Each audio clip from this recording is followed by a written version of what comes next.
हरिओम। आज पढ़ेंगे शांति पथ प्रदर्शिका पुस्तक से 176 अनुच्छेद और उसके आगे। प्रश्न: वर्तमान भारतवर्ष में धर्म कर्म करने की अपेक्षा जन साधारण लोगों के बीच विज्ञान के दान को पहुंचा देना उचित नहीं है क्या? उत्तर: धर्म के संबंध में अस्पष्ट धारणा के कारण ही यह प्रश्न उठा है। धर्मचर्या नामक पुस्तक के आरंभ में ही धर्म का लक्षण दिया है। अन्यत्र भी दुर्गति प्रपतत जंतु धारणतः धर्म उच्यते, अर्थात जो शिक्षा तथा आचरण मानव को दुख दुर्दशा से रक्षा करता है उसको धर्म कहते हैं। जो ज्ञान न्याय या युक्ति के द्वारा स्थापित है, केवल विश्वास मात्र नहीं, वही विज्ञान है। भारतीय धर्म भी एक प्रकार का विज्ञान है। चरित्र का उत्कर्ष साधक युक्ति सिद्ध मनोविज्ञान है। वह एवं जड़ वस्तु विज्ञान परस्पर विरोधी नहीं है। संसार में जो जिस मार्ग में ही चले, उनकी शारीरिक स्वस्थता जिस प्रकार आवश्यक है, मानस स्वास्थ्य भी उसी प्रकार या उससे भी अधिक काम्य है, क्योंकि मूलतः मन के द्वारा ही शुभ अशुभ नाना प्रकार कर्म संपादित होते हैं। मन रुग्ण होने से बाह्य विज्ञान की किस प्रकार की विपरिणति होती है, उसके उदाहरण का अभाव नहीं है।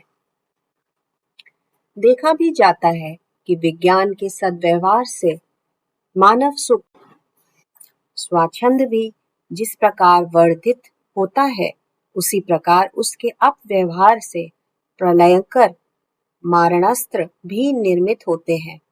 उन दोनों प्रवृत्तियों के मूल में है धर्म और अधर्म। जगत में जितना भर सुख शांति है, वह उस विज्ञान सम्मत धर्म का ही फल है। धर्म का आडंबर युक्त बाह्य अनुष्ठान भारतीय धर्म का सर्वस्व नहीं है, बल्कि आध्यात्मिकता ही प्रधान है। प्रश्न: मोक्ष प्राप्ति ही यदि आदर्श हो तो यह सृष्टि क्यों है?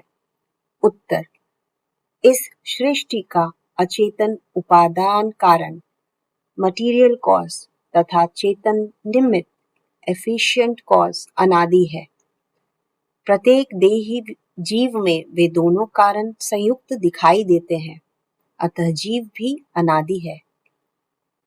मनोयुक्त आत्मा ही जीव है, इसलिए जीव भाव अनादि होने पर भी अनंत स्थायी नहीं भी हो सकता है, क्योंकि जो जीव चित्त को लय करके मुक्ति लाभ करेंगे, वे फिर जीव नहीं कहलाएंगे, यानी जीव पदवाच्य नहीं होंगे।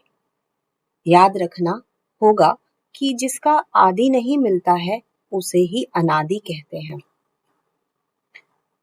यह सृष्टि प्रवाह रूप से अनादि एवं स्वाभाविक है, क्योंकि प्रत्येक जीव ही देह निर्माण उपयोगी उपादान पाते ही पूर्व जन्मीय ज्ञान और कर्म संस्कार अनुयायी स्वाभाविक नियम से ही मनुष्य आदि देह धारण करते हैं और फिर उन लोगों के देह को भोग क्षेत्र तथा देहोपादान रूप में पाकर कोश रूप जीव समूह उनके कोश देह निर्माण पूर्वक वहां निवास करते हैं।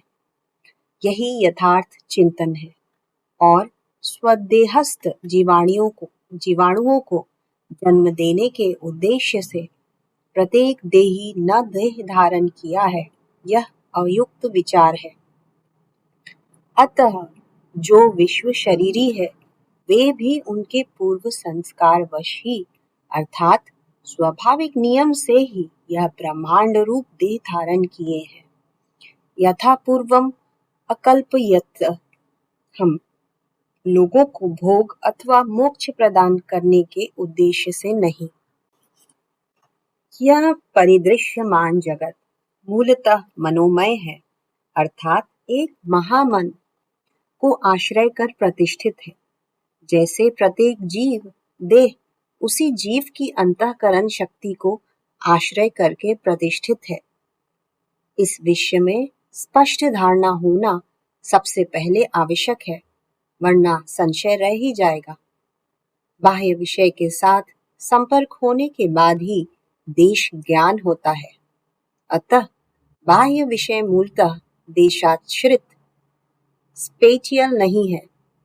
हम लोग दो प्रकार के आश्रय को जानते हैं, देशाश्रय और कालाश्रय। जो ज्ञेय विषय देशाश्रय नहीं होगा वह अवश्य ही कालाश्रयी होगा, अर्थात अंतःकरण जातीय होगा। अतः बाह्य मूल पदार्थ जो अंतःकरण सजातीय है उसे अवश्य ही स्वीकार करना। पाश्चात्य वैज्ञानिक गण केवल दार्शनिक गण ही नहीं इसे स्वीकार करते हैं कि अंतःकरण कहने पर एक पुरुष की धारणा करनी ही होगी। वही विश्व मनोमय पुरुष ही ईश्वर है और मनुष्य, कीट, पतंग आदि अपने अपने क्षुद्र देह उपयोगी मनोमय है। जीव और ईश्वर के बीच तात्विक भेद नहीं है। अंतःकरण की संकीर्णता और महत्व में ही भेद है। ईश्वर भी पुरुषाधिष्ठित प्रकृति है और मनुष्य एवं अणुजीव भी पुरुषाधिष्ठित प्रकृति है।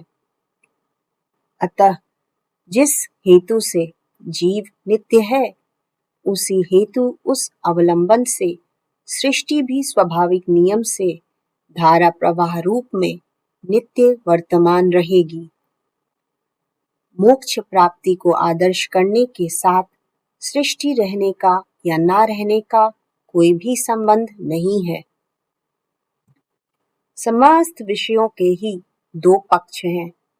जो निर्जनता को वरण करते हुए अपने भीतर शांति लाभ करते हैं, उनके निकट निर्जनता परम आनंद प्रद है एवं वे उद्दाम प्रकृति का प्रश्रयदायक हास्य कोलाहल बाह्य जगत को क्षिप्त प्राणियों के आवास भूमिवत देखते हैं और उन लोगों को संग दूर से ही परिहार करते हैं और फिर किसी के निकट जनता ही शांति के निलय रूप में प्रतीयमान होती है।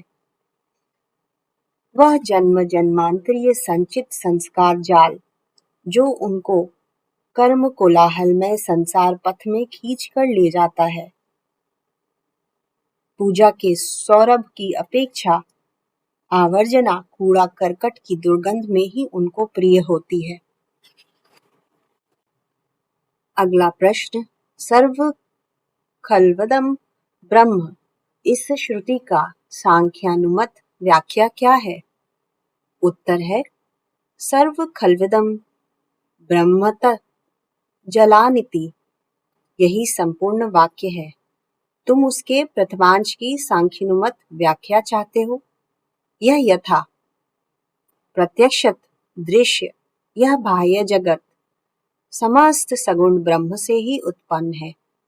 यह सांख्य की एवं शंकर की भी अनुमत व्याख्या है, किंतु अद्वैतवाद स्थापनार्थ जीव को भी सर्वम के अंदर करने से एवं सगुण तथा निर्गुण ब्रह्म को एक करने के कारण ही मतभेद है।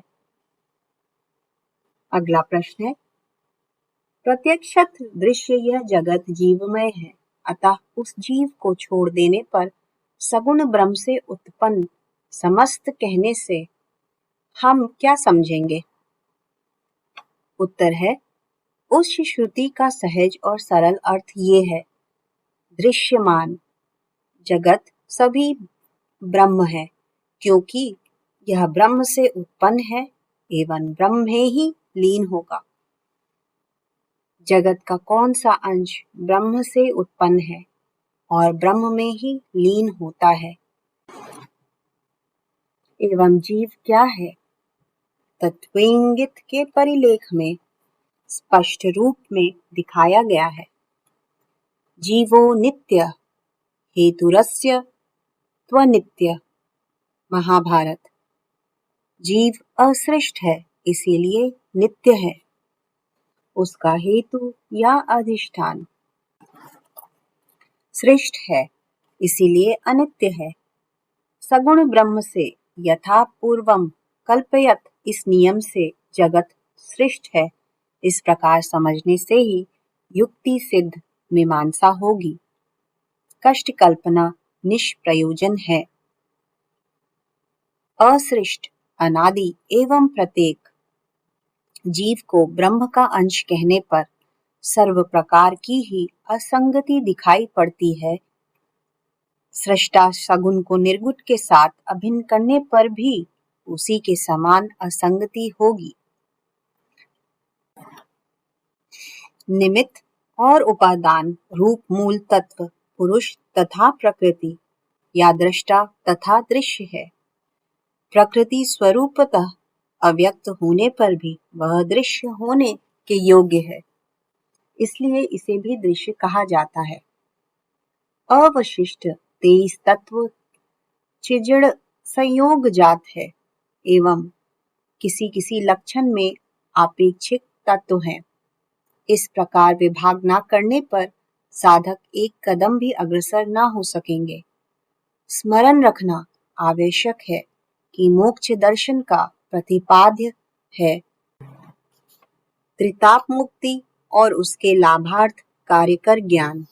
यह प्राणहीन तत्व विश्लेषण मात्र नहीं है।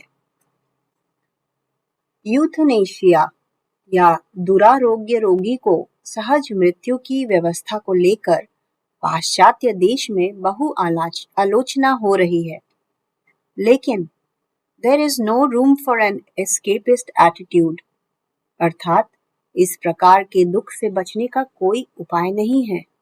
यह बात बिल्कुल सही है एवं भारतीय आर्ष और बौद्ध कर्मवाद की मूल बात है। कर्म क्षय न करने पर भोग उनको अनुसरण करेगा ही।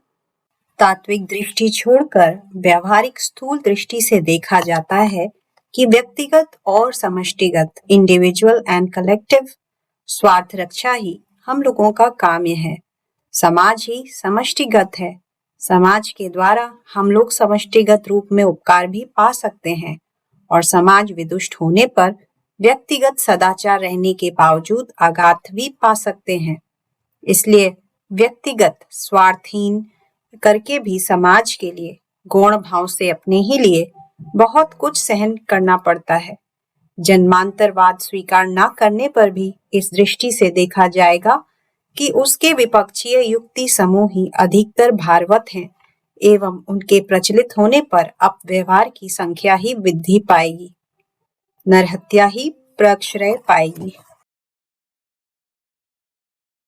संसार धर्म करने का अर्थ ही है एक अनिश्चित अनधीन परिस्थिति का निर्माण करना। जन्म परंपरा यदि चलती रहे तो शायद किसी जन्म में थोड़ा सुख मिल जाए और फिर कोई जन्म प्रबल दुख कर भी होगा। इसलिए दुखाधार देह धारण जिसमें ना करना पड़े वही परमार्थ साधन का उद्देश्य है। भवरोग हारम, परमेश्वर के अभिमुख होना। अच्छी तरह से जानना कि ग्रह नक्षत्र हिंदू लोगों की अपनी ही संपत्ति नहीं है, वह ईसाई मुसलमान बौद्ध सभी के है। लाखों व्यक्ति शनि ग्रह रहने के बावजूद भी लखपति होकर सुख से हैं और फिर बहुत लोग मंगल ग्रह का आश्रय पाकर भी अशेष दुख भोग रहे हैं।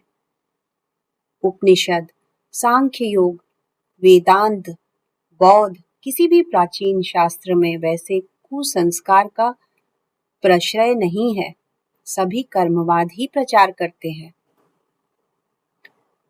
यूनिवर्स और ब्रह्मांड एक अर्थक नहीं है। यूनिवर्स क्या है, एक उदाहरण देकर आरंभ किया जाए। मधुपुर दुमका के द्वारा परिचालित है एवं दुमका की तरह कोई एक जिले बिहार राज्य के द्वारा परिचालित होते हैं और फिर बिहार की तरह कई एक राज्य भारत सरकार के नियंत्रणाधीन है। ज्योतिर्विदों के मत अनुसार भी उसी तरह उपग्रह चंद्र पृथ्वी ग्रह के द्वारा चालित होता है एवं उपग्रह के साथ ग्रह समूह सूर्य के द्वारा नियंत्रित है और फिर लाख लाख सूर्यवत नक्षत्र एक सुवृहत विश्वमंडल के द्वारा नियंत्रित होकर एक निर्दिष्ट गति और नियम से चालित हो रहे हैं। यह सभी प्रमाणित तथ्य हैं। वैज्ञानिक गणों ने उस विश्वमंडल का नाम रखा है यूनिवर्स। इस प्रकार लाख लाख और अलग अलग नियम से नियंत्रित विश्वमंडल या यूनिवर्स जो है वह भी प्रत्यक्ष रूप में ही प्रमाणित हुआ है। हम लोग जिस यूनिवर्स के अंतर्गत हैं उसका आकार जैसे डबल कॉन्वेक्स लेंस की तरह अर्थात एक प्लेट को दूसरे प्लेट के ऊपर उलटकर रखने जैसा होता है। उसी प्रकार हम लोगों के यूनिवर्स चक्र की सुदूर सीमा ही छायापथ है। वह रेखा जो ज्योतिर्मय दिखाई देती है उसका कारण है वे धन सन्निविष्ट नक्षत्र पुंज है। उपरोक्त प्लेट दोनों के संयोग रेखा में जो अवस्थित है वह घनिष्ठ रूप में ही दिखाई देगा। हम लोग बिना दूरवीक्षण यंत्र से ही वैसे बहु नक्षत्र और निहारिका देख पाते हैं जो कि हम लोगों के यूनिवर्स के बहिर्भूत है। वे सब अन्य पृथक पृथक यूनिवर्स के अधीन हैं। किंतु शास्त्रोक्त ब्रह्मांड कहने से यही समझ में आता है कि केवल नेत्र से ही हो अथवा यंत्र आदि के सहारे हो, जो भी इंद्रिय बाह्य है वही यह ब्रह्मांड है। ऐसे असंख्य ब्रह्मांड रह सकते हैं किंतु अनुमेय मात्र हैं, प्रत्यक्ष रूप से ज्ञेय नहीं है। इसलिए ब्रह्मांड को यूनिवर्स कहने में बाधा आती है। उपनयन जनेऊ के 9 सूत्र हैं। 3 सूत्र की एक डंडी होती है, कुल 3 डंडी होती है। मनु संहिता में इसका अर्थ अति सुंदर रूप से व्याख्यात हुआ है। वाग्दंडोथ मनोदंड कायदंडस्थेव च यस्यते निहिता बुद्धो त्रिदंडिति स उच्यते। अर्थात वाक संयम, मन में जो संकल्प आदि होते हैं उसका भी संयम एवं शारीरिक बाह्य आचरण का संयम जिसके भीतर निहित है उनको त्रिदंडी कहा जाता है। सूचनात् सूत्र मिथ्याहु सूत्रम नाम परम पदम तत् सूत्र विदितम येन सविप्र वेद पारगः। अर्थात परम पद का सूचक होने के कारण इसको सूत्र कहते हैं। जो उस ब्रह्म सूत्र के यथार्थ मर्म को जानते हैं वे ही वेदविद विप्र हैं। येन सवमिदं प्रोक्तम सूत्रे मणिगणा इव तत् सूत्रधार्येद योगी योगवित तत्वज्ञानवान।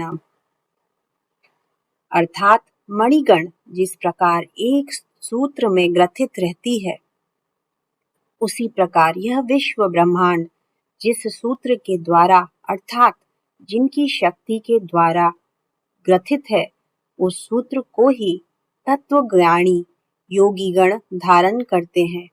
यही यज्ञ सूत्र धारण करने का चरम आदर्श है। स्वाध्याय अध्याय कहने से वाचिक क्रिया योग समझना चाहिए। पारमार्थिक ग्रंथ पाठ से मानस जाप पर्यंत समस्त ही स्वाध्याय के अंतर्गत है। पारमार्थिक ग्रंथ बहु प्रकार के हैं। वे प्रधानतः 3 भाग में विभक्त हैं।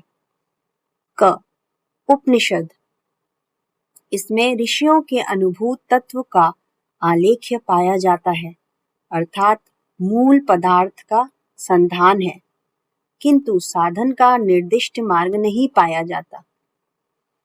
वे मार्ग का विशेष निर्देश और तत्संपर्कित अनुसांगिक विषय का उपदेश शिष्यों को मौखिक रूप से देते थे। ख. दर्शन शास्त्र उपनिषदोक्त तत्व समूह को विशेष व्याख्या तथा उन तत्वों का साक्षात्कार रूप साधन पथ का सुस्पष्ट निर्देश दर्शन शास्त्र में विशेषकर पातंजल योग दर्शन में पाया जाता है।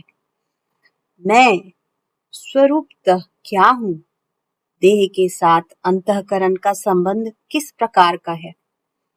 कौन सा पथ अवलंबन करूंगा? क्यों करूंगा? अंतःकरण कितने भागों में विभक्त है? विक्षेप किस कारण से होता है? किस तरह से वह त्याज्य है? इत्यादि प्रश्नों की मीमांसा है।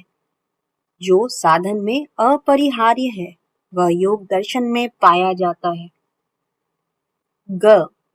उत्साहदायक ग्रंथ और साधारण उपदेश जैसे गीता, महाभारत का शांति पर्व, जो मठ से प्रकाशित धर्मचर्या संग्रहित है, इत्यादि ग्रंथ। प्रथम अवस्था में वे समस्त उत्साहवर्धक तथा वैराग्य दीपक ग्रंथों की आवश्यकता है। तुम इच्छा अनुसार सर्व प्रकार के ग्रंथों का पाठ कर सकते हो, परंतु कौन सा ग्रंथ किस स्तर का है एवं परमार्थ साधन में किसकी किस प्रकार की आवश्यकता है, उसे ध्यान में रखकर पाठ करना। शब्द व वागेंद्रिय शब्द यह द्वय अर्थक है।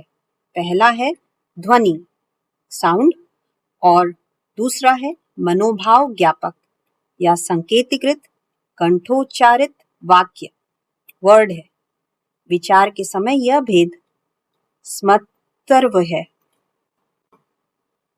चक्षुरिंद्रिय के द्वारा रूप ज्ञात होता है, यह सत्य है, किंतु उससे रूप उत्पादित होता है, ऐसा कहना ठीक नहीं है। बहिरागत उद्रेक विशेष बहु प्रकार के उद्रेक हैं, सभी रूप ज्ञान के साधक नहीं हैं। चक्षु का उद्रिक्त करने से जो बोध होता है वही रूप ज्ञान है, किंतु वागींद्रिय वायु संचालन कर शब्दोत्पादक उद्रेक ही सृष्टि कर रही है। इसलिए ताप रूप आदि अपेक्षा इसमें कुछ वैशिष्ट्य है, ऐसा कहना होगा। ध्वनि उत्पादक एवं उसको संकेतीकृत कर मनोभाव ज्ञापक में परिणत करके अपने और दूसरों का श्रुति गोचर करना ही वाक्इंद्रिय का कार्य है। प्रथम कर्मेंद्रिय का एवं द्वितीय अर्थात श्रुति गोचर होना ज्ञानेंद्रिय का कार्य है। छांदोग्य उपनिषद में है, समस्त विद्या लाभ करके भी आत्म तत्व अवगत न होने के कारण शोका अभिभूत नारद ब्रह्म विद्य स्नत कुमार के निकट आत्मज्ञान के लिए प्रार्थना करने पर स्नत कुमार ने उनको नाम स्वरूप विकार समूहों की उपासना करने को कहा। तदपेक्षा श्रेष्ठ की प्रार्थना करने पर तब वाक की उपासना करने को कहा, क्योंकि नाम से भी नाम का कारण वाक्य श्रेष्ठ है। वाक्य व्यवहार करके ही समस्त वस्तु का नाम लेते हैं। वेद आदि शास्त्र भी वाक्य के द्वारा ही प्रकाशित हैं, अतः वाक्य ही समस्त को प्रकाश करता है। यहाँ पर नाम आंतर बाह्य कोई भी सद्विषय वाक्य वर्णात्मक शब्द, इस तरह से उन्होंने कार्य से क्रमशः कारण का संधान बताकर अंतिम कारण प्राण रूप सगुण ब्रह्म की उपासना की बात कहकर प्रसंग शेष किया। ज्ञापन करने के लिए जो चेष्टा की जाती है वह वाक्इंद्रिय का कर्म है। इस प्रकार का लक्षण करने से जहाँ पर भाषा रहित भी आकार इंगित से ज्ञापन की कोशिश होती है, उसमें अतिव्याप्ति आ पड़ती है, अतः यह लक्षण ठीक नहीं है। लक्ष्य रखना सर्वशास्त्र में ही काया मनोवाक्य सुप्रसिद्ध है। वाक्य यदि केवल कर्मेंद्रिय का अथवा ज्ञानेंद्रिय का कार्य होता है, वह काय के ही अंतर्गत होता है। काय का उल्लेख करके पुनः वाक्य का उल्लेख अनावश्यक होता है। दैहिक प्रत्येक कर्म में ही मन का योग रहता है, वह सत्य है, किंतु वाक कार्य में जिस प्रकार कर्मेंद्रिय, ज्ञानेंद्रिय और अंतरिंद्रिय का घनिष्ठ सम्मिलन है, अन्य इंद्रिय कार्यों में वैसा नहीं होता है। अब तक उच्चारित वाक्यों के बारे में ही कहा गया है। वाक्य की अन्य एक दिशा भी है, वाक संस्कार। जात अनुच्चारित वाक्य में अवहित होने पर, सतर्क होने पर हम लोग एकाएक अंतःकरण में उपस्थित हो सकते हैं। दूसरे किसी भी इंद्रिय कार्य द्वारा वैसा नहीं होता। अवश्य वाक्य व्यवहारकारी मनुष्य जाति संबंध में यह विचार है। यह अनुच्चारित वाक्य स्रोत किस इंद्रिय का कार्य है? वह प्राणेंद्रिय, कर्मेंद्रिय, ज्ञानेंद्रिय किसी का भी कार्य नहीं है, किंतु वह इन सब इंद्रियों के श्रेष्ठ संस्कारों को लेकर अंतर इंद्रिय का ही साक्षात कर्म है। ऐसा कि अनुच्चारित वाक्यों को अंतर का आलेख्य कहने पर भी अतिशयोक्ति नहीं होगी। उक्त कारण से ही परमार्थ साधन में स्वाध्याय का प्राधान्य है एवं श्रुति का व रत्न स्वरूप मंत्र में मन के अव्यवहित पूर्व ही वाक्य को स्थान दिया है। वाक, वाक शब्द व्यर्थक है। पहला, वाक नामक कर्मेंद्रिय, यथा वाग भवति शब्द विषया, सांख्य कारिका। यहाँ पर कर्मेंद्रिय विशेष को ही वाक कहा जा रहा है, इंद्रिय कार्य को, वाक्य को नहीं। दूसरा, उच्चारित वाक, यथा वागे वै तत् सर्व विज्ञापयति। यहाँ इंद्रिय कार्य को ही वाक कहा जा रहा है, इंद्रिय को नहीं। तीसरा, अनुच्चारित वाक, जो कि अपने ही मनोभाव का वाहक है। यह ध्वन्यात्मक न होने पर भी ध्वनि मूलक है, कारण श्रुत शब्द का ही संस्कार संजात है। यथा वाड में मनसी ऋग्वेद, यच्छेद वाड मनसी कठोपनिषद, सवितर्का सविचारा समापति का वाक्य श्रुत ज्ञान।